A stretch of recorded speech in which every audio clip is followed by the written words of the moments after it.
khawatir saya kalau ilmu ini sudah hilang, terus ayat-ayat yang biasa tentang kemanusiaan dikira biasa. Padahal ayat ini super, misalnya nikah. Nikah itu oleh Allah, perempuan yang kita nikahin, itu oleh Allah disebut surga. Saya punya bukti, misalnya gini ayat ya, wala tangkihul musyrikati hatta yu'min, wala amatum mu'minatun khairum min musyrikati walau a'jabatkum. Terusannya ayat, wala tangkihul musyrikina hatta yu'minu, wala abdu mu'minun khairum min musyriki walau a'jabakum. Terusannya ayat, ulaika yad'una ilan nar. Para musyrikah yang ingin kamu nikahi karena mereka non muslim atau kafirah atau musyrikah, itu hanya mengajak kamu masuk neraka. Maksudnya ngajak itu kan bisa saja kamu tertarik perempuan tadi sampai kompromi merubah akidah kamu. Terusannya ayat, wallahu yad'u ilal jannah. Harusnya dengan perbandingan kamu jangan menikahi musyrikah. Logika perbandingannya kan wallahu yad'u ila nikahil mu'minah. Saya ulang lagi, harusnya muqabalahnya kan wallahu yad'u ila nikahil mu'minah. Allah mengajak kamu supaya menikahi mu'minah. Tapi kata mukminah sama Allah diganti wallahu yad'u ilal jannah. Allah mengajak kamu masuk surga. Ila nikahil mu'minah. Artinya gini, setiap kamu hubungan intim sama istri kamu itu adalah menjadi kamu tidak zina. Jadi kalau kamu tidak zina, barokahnya istri kamu ini penopang kamu masuk surga. Makanya Rasulullah pernah ditanya, ibadah itu apa saja? Nabi secara ringan diantara jawabannya, wa fi buti ahadikum shadaqah. Sudah kamu ngumpul istri kamu itu ya ibadah. Terus kata sahabat-sahabat, ya Rasulullah ayati ahaduna syahwatahu wa walahu ajrun. Yang benar saja Rasulullah, masa urusan gitu dapat pahala. Nabi jawabannya ya enteng, alai salawaduha fi haramin aka'ana alai wisrun. Kalau dia salah yang dikeloni kan ya dosa. Berarti kalau ngeloni yang benar juga pahala. Berarti istri kamu itu jannah surga. Cuma jannah yang agak aneh karena rewel itu agak aneh. Jadi itu jannah yang agak aneh. Maka supaya jannah ini tidak aneh, kata Rasulullah itu cara bersuami istri itu kata Rasulullah, halla jariyatan tula ibuka wa tula ibuka. Sebagian riwayat halla jariyatan tudhahikuha wa tudhahikuka. Kamu cari perempuan yang gampang guyon, gampang rileks. Mula abah itu rileks, mudhahaka ya rileks. Saya berkali-kali cerita, saya ini termasuk orang yang nggak pernah diskusi penting sama istri saya. Karena takut tegang. Biasanya kalau tegang itu yang suaminya kalah. Jadi saya itu nggak pernah diskusi penting. Saya kemarin mau ke Pasuruan ya, mau ke Peloso itu ditanya, mau kemana? Ya nggak tahu. Terus pulangnya kapan? Ya nggak tahu. Wong kok rohan. Ya saya seneng saja. Nggak roh itu artinya kan bodoh. Orang bodoh itu nggak mukallaf, artinya nggak dosa kata saya. Jadi saya ngambil hikmahnya saja. Anda tahu, ditakoi kok jawabannya ora jelas. Ora jelas itu misteri. Memang dunia itu penuh misteri. Pokoknya tak itu. Pokoknya yang kira-kira itu jadi tidak penting. Rasulullah tuh kalau debat sama istrinya ya milih gitu, milih mula abah mudhahaka. Saya punya sekian cerita betapa Rasulullah tuh rileks ngadepin cemburu-cemburunan. Sayyidah Khadijah tentu orang yang super bagi Rasulullah. Sampai ketika adiknya Sayyidah Khadijah, kalau nggak salah namanya itu Halah itu. Kalau datang itu Rasulullah itu menjamu karena mengingatkan suara Khadijah. Kalau muji Khadijah itu sudah langit Rasulullah. Sehingga Aisyah itu cemburu. Bagaimana Anda selalu muji Khadijah? Waqad abdalakallahu khairan minha. Allah mengganti yang lebih cantik ketimbang Khadijah dan lebih muda. Maksudnya Aisyah. Kenapa masih muji yang sudah meninggal? Tua lagi kan. Gantian Sayyidah Fatimah yang tersinggung karena ibunya ditua-tuakan kan. Itu ketika Fatimah cemburu, mangkelnya sama Sayyidah Aisyah. Mangkel manusiawi loh. Gak usah kamu jadi Syiah terus benci Aisyah itu. Karena kalau kamu jadi benci Aisyah berarti kamu nganggap Aisyah itu salah. Dan itu efeknya di Rasulullah, berarti Rasulullah milih istri yang salah. Makanya kita ini madzhabnya ahli sunnah. Abu Bakar tidak mal'un. Kenapa tidak mal'un? Kalau kamu bilang Abu Bakar mal'un berarti Rasulullah salah pilih teman. Umar tidak mal'un karena Rasulullah pasti milih teman yang benar. Begitu juga milih istri yang benar. Dalilnya tidak usah jauh-jauh.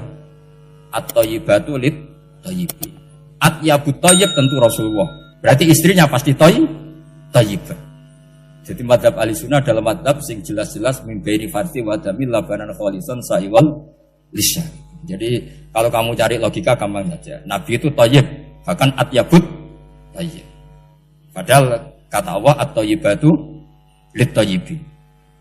Ya jelas ya. Jadi ini tidak usah dimasukkan hati tentang konfliknya Aisyah dan Fatimah, itu biasa saja. Yang satu bela ibunya, yang satu bela dirinya. Sebenarnya Aisyah itu nggak niat ngeritik Khadijah, ingin diperhatikan Rasulullah saja. Terus ketika Sayyidah Fatimah matur ya Rasulullah saya supaya ngalahkan Aisyah itu gimana? Karena ibu saya sudah meninggal, ya memang cantik dia, muda dia, dan tahu betul orang kalau Nabi itu sangat mencintai Aisyah. Kata Rasulullah, bilang gini saja, tetap hebat ibu saya. Karena ibu saya dapat Rasulullah rondo untuk Joko. Kowe ayu kaya apa, itu untuk Budo. Jadi rileks saja Rasulullah. Akhirnya, ya semenjak itu enggak ngeritik lagi. Bahaya ini kalau ngeritik. Khadijah itu kan sudah umur 40 tahun.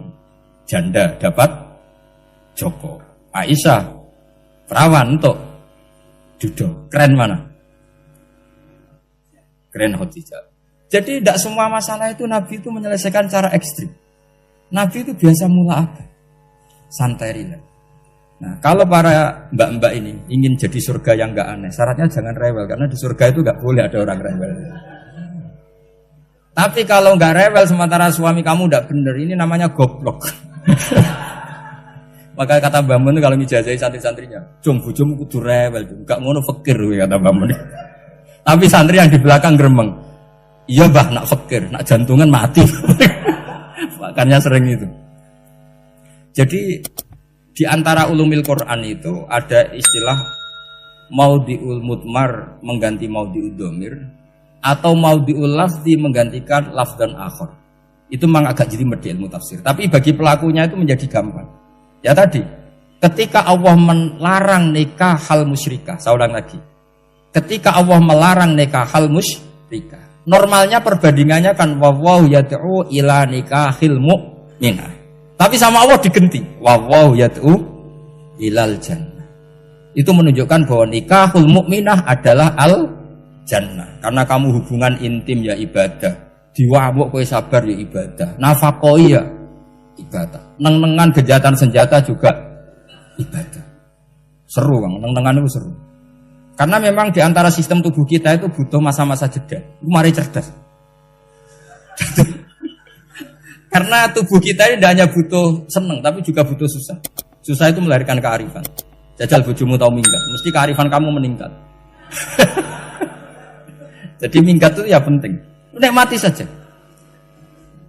Loh, ini saya nggak ngajari keburukan. Memang seperti itu. Nah, saya berharap ilmu usul fikih ini tidak boleh hilang. Karena dengan ilmu usul fikih kita tahu mubah adalah tarkul haram dan tarkul haram adalah wajib. Maka Allah sering sekali membicarakan sesuatu yang mubah itu superior. Kayak tadi wa min ayatihi manamukum billaili wan.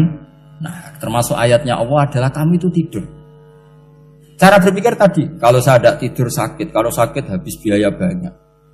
Sementara tidur hanya butuh seperti ini.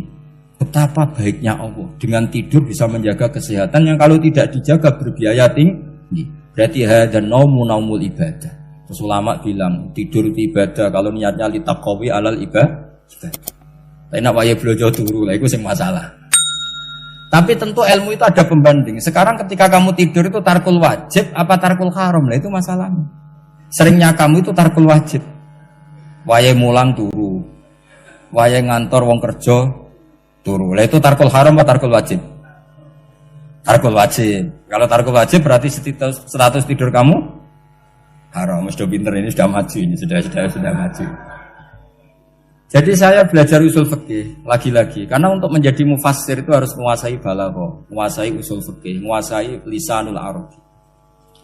Nah, lisanul arabi yang sering saya contohkan berkali-kali. Saya punya kitab namanya Ar-Risalah. Orisinil karangannya Imam Syafi'i. Saya baca beberapa kali khatam. Juga saya beberapa kali bacakan santri. Itu kalau memaknai Quran secara lisanul arabi itu gampang sekali. Gampang sekali. Ketika Imam Syafi'i mengatakan kamu boleh tayamum ketika bepergian dan saat bepergian itu tidak menemukan air. Syaratnya kamu tolabul ma', cari-cari dulu. Ketika ditanya sama ashabus Syafi'i, kenapa harus cari-cari dulu? Jawabannya enteng. Li'anna Allah ta'ala yaqul falam tajidu ma'an wala yuqalu liman lam yatlub lam yajid. Karena Allah ngendikan kemudian kamu tidak menemukan air. Di mana-mana tidak menemukan setelah mencari. Kalau belum mencari namanya tidak tahu. Jadi dari kata falam tajidumaan kemudian kamu tidak menemukan. Tidak menemukan berarti apa? Setelah mencari. Sehingga beliau mensyaratkan dicari-cari dulu, baru berkesimpulan tidak menemukan. Nah setelah tidak menemukan kamu baru boleh tayang. Segampang itu ilmu usul fikih di depan Imam Syafi'i. Ulumul Quran dianalisis dengan usul fikih. Ketika ditanya, kenapa Anda mensyaratkan nikah itu pakai wali? Ayatnya apa? Kalau hadisnya jelas, la nikaha illa biwaliyin mursyidin. Ayatnya apa? Imam Syafi'i secara enteng baca ayat fala ta'duluhunna ayyangkihna azwajahunna idza taradhu bainahum bil ma'ruf.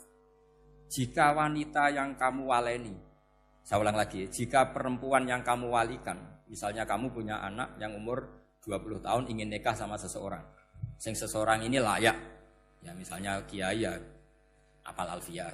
Tadi kata Mbah Mus itu muridnya Mbah Khalil itu alfiyah diwolak-walik apa. Saking seringnya belajar alfiyah kata beliau sampai santri apal alfiyah wolak-walik tapi ora roh carane jamak kosor. Karena dulu pondoknya mau pondok nahwu. Jadi kayak di ngelirap itu. Tonggone nganti apal fa'ala yaf'ulu fa'lan. Cinone weh apal sange bedino itu ujiane ra selawatan. Fa'ala yaf'ulu fa'lan wa ma fa'lan wa fa'ilun. Jadi pondok ya macam-macam. Itu saat tadi sampai mana itu? Tentang apa? Wali. Apa wali nikah tadi? Di bab fikih, saya ulang lagi di bab fikih. Itu kata Allah, jika perempuan yang kamu walikan itu ingin nikah, fala ta'duluhunna, jangan kamu larang.